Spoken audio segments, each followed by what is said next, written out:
After General Hasdrubal the Fair was assassinated by a Celtic slave, 26-year-old Hannibal was elected as the new Carthaginian commander.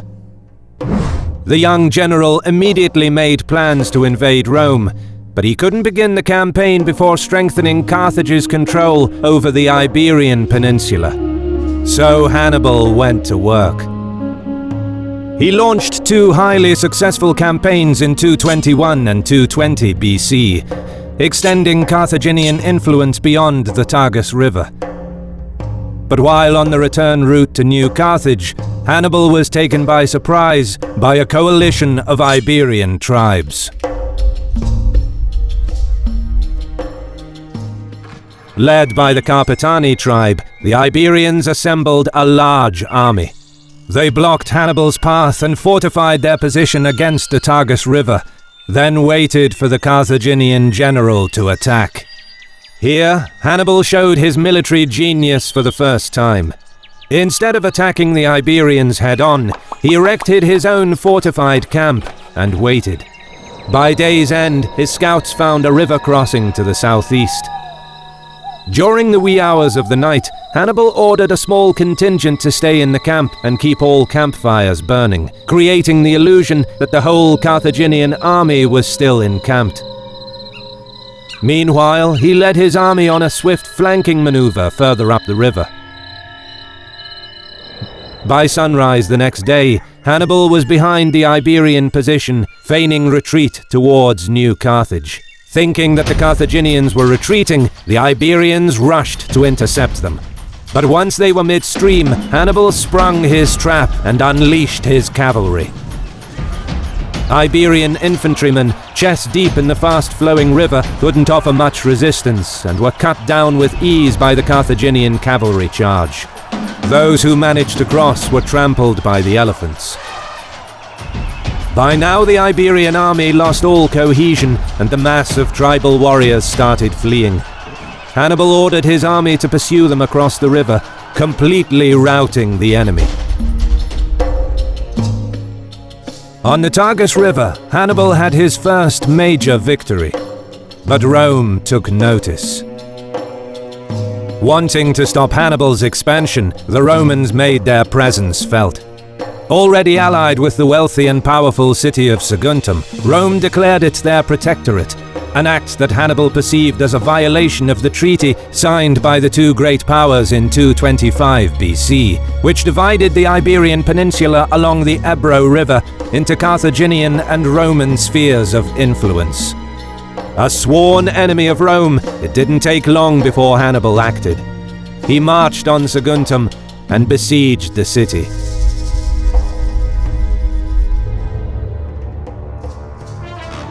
In 219 BC, the Carthaginian army reached the outskirts of Saguntum. The city was heavily fortified, situated atop steep slopes and cliffs, high above the surrounding plain. Saguntines requested aid from Rome, but the Romans were busy fighting the Illyrians. Nevertheless, with provisions stockpiled, Saguntum was prepared. Besieging it would not be easy. Hannibal installed a blockade around the entire city and placed most of his forces at the western end. Saguntines stubbornly kept pushing every Carthaginian assault back, but the siege went on for months, and the many assaults gradually wore down portions of the wall. Eventually, the defenders had to abandon their outer defenses and form up behind the inner wall. Slowly and relentlessly, Hannibal's army made progress. And after 8 brutal months, the Saguntines made their last stand at the citadel. Soon after, the city fell. Inhabitants that survived the siege were either killed or sold into slavery. After the fall of Saguntum, Rome demanded justice for what they perceived was the violation of the treaty, and, claiming that Saguntum was in the Roman sphere of influence according to the treaty, they asked Carthage to hand over Hannibal to Rome so he can be punished. But the Carthaginian Senate stood by their general, and by the end of the year, the Second Punic War began.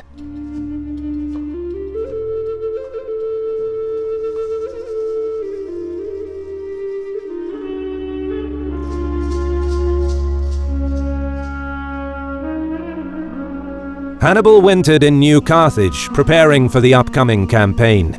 He placed his brother Hasdrubal in charge of Iberia, with 15,000 troops and 21 elephants, along with a fleet of ships to protect the coastline. To break possible tribal allegiances, around 15,000 Iberian infantry were swapped for 15,000 African infantry, who were more reliable, sending the Iberians to Carthage and Libya to bolster defenses against a possible Roman landing.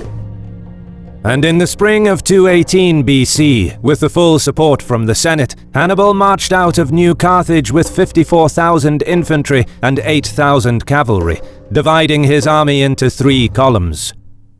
But beyond the Ebro, tribes allied to Rome were hostile to the Carthaginians, and it took Hannibal about 2 months to pacify the region. He placed around 10,000 troops under the command of Hanno, ordering him to establish a line of defense on the Ebro against possible incursions into Carthaginian territory. With 38,000 infantry, 7,000 cavalry, and 37 elephants left at his disposal, Hannibal crossed the mountains and encamped on the other side of the Pyrenees. Meanwhile, the Romans divided their forces. Their plan was to send Consul Publius Cornelius Scipio to intercept Hannibal in Iberia. Simultaneously, Consul Tiberius Sempronius Longus sailed to Sicily, with the intent of attacking Carthage itself if Scipio managed to stop Hannibal's advance. Additional Roman forces were left to guard the recently conquered Gallic lands in the Po Valley, a region the Romans called Cisalpine Gaul. Back at the foot of the Pyrenees Mountains, Hannibal laid the groundwork for the invasion. Rather than fighting his way towards Rome, he did everything to avoid conflict with the Gallic tribes, mostly paying them for free passage through their territory, promising that his only interest is to fight Rome. Moreover, Carthaginian messengers returning from the Po Valley assured Hannibal that the Gallic tribes there would welcome him, and that they had already begun hostilities against Rome in anticipation of his arrival. This was welcome news for Hannibal, because he knew the Po Valley could provide more manpower and act as a staging point for operations into Roman territory. As Hannibal approached the River Rhone, Scipio's army disembarked at Massalia to resupply, while on their way to Iberia. The Roman general knew that Hannibal crossed the Pyrenees, but he wrongly estimated that the Carthaginian general was still far from the Rhone. In truth, Hannibal's army was only 4 days' march away from Massalia.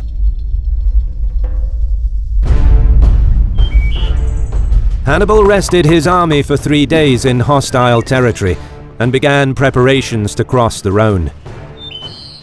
With the Roman army just 4 days away, Hannibal wanted to avoid a set-piece battle with the Gauls, eager to press on towards the Italian peninsula as soon as possible.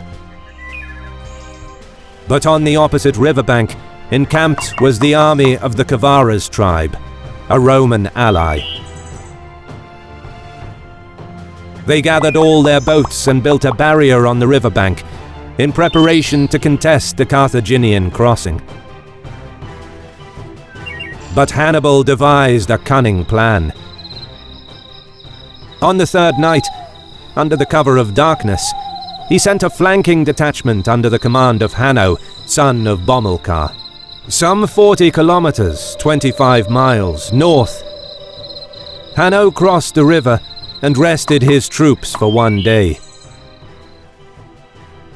On the 2nd night after leaving the Carthaginian camp, Hanno's detachment again moved during the night, eventually deploying behind the Cavaras camp at dawn. The trap was set.